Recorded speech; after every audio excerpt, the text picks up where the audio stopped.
শুরু হয়ে গেছে ফুটবল দুনিয়ার সবচেয়ে প্রাচীন টুর্নামেন্ট কোপা আমেরিকার ৪৮তম আসর। মহাদেশীয় শ্রেষ্ঠত্বের এই লড়াই এখন পর্যন্ত মাঠে গড়িয়েছে ৪টি ম্যাচ।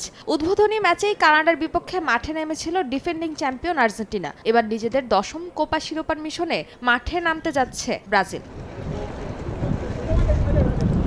কোপার শিরোপা পুনরুদ্ধারে বদ্ধপরিকর ব্রাজিল, তাই শুরুটা প্রতিপক্ষের বিপক্ষে জয় দিয়ে শুরু করতে চায় সেলেসাওরা। দু দলের মুখোমুখি দেখায় এগিয়ে আছে ব্রাজিল। কোস্টারিকার বিপক্ষে শেষ ৪ দেখায় কোনো হার নেই তাদের। ৪ ম্যাচের ৪টাতেই জয় তুলে নিয়েছে তারা। সেই সুখস্মৃতি নিয়েই মাঠে নামবে দরিভাল জুনিয়রের শিষ্যরা।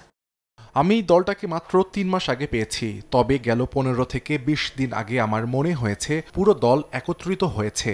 তাই বড় কোনো টুর্নামেন্টের আগে প্রস্তুতি নেওয়াটা জরুরি। এতে করে দলের মধ্যে সমতা, আত্মবিশ্বাস একত্রিত হয়, যা আপনাকে পরবর্তীতে ম্যাচে সাহায্য করবে বলে আশা করছি।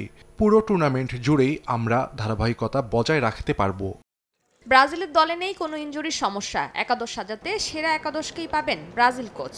Vini Junior, Rodrygo, Danilo, Marquinhos, Eder Militao, Lucas Paqueta, Raphinha, Rodrygo থাকছেন স্কোয়াডে। তবে থাকছেন না ব্রাজিলের নতুন সেন্সেশন এন্ড্রিক।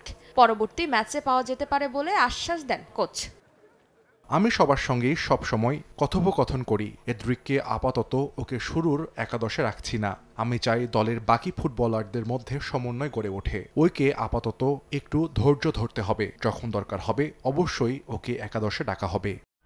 চোট নিয়ে কোনো দুশ্চিন্তা নেই কোস্টারিকারও। একাদশ সাজাতে সেরা ফুটবলারদের পাচ্ছেন কোচ গুস্তাভো আলফারো। সম্ভাব্য ৩-৪-৩ ফরমেশনে একাদশ সাজাতে পারেন কোচ।